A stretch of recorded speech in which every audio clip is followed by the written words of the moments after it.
Madam Speaker, I rise today in support of the rule which provides for consideration of the HALT Fentanyl Act, an important first step in fighting back against a drug that is killing thousands of Americans.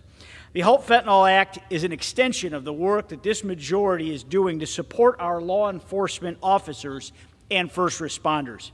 These men and women in blue who are maligned, villainized, and defunded in cities and states across the country need our support today to continue to fight back against the trafficking of these lethal drugs.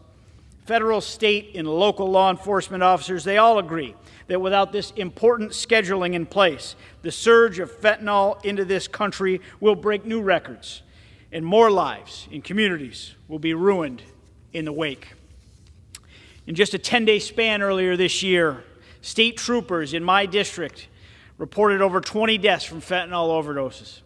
In just a 10-day span, 20 victims of the flood of this deadly substance into our country were killed, their families and their communities torn apart in the process.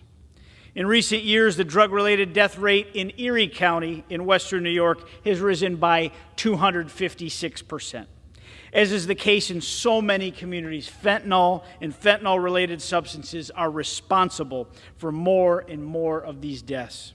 It's hard to believe it can get any worse, but sadly, it could.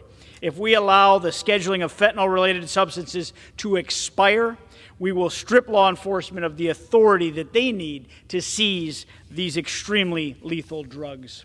They are the ones who are pursuing the traffickers and getting them off the streets. They are also the ones who too often arrive on the scene to try to save a life of someone who has tragically succumbed to an overdose.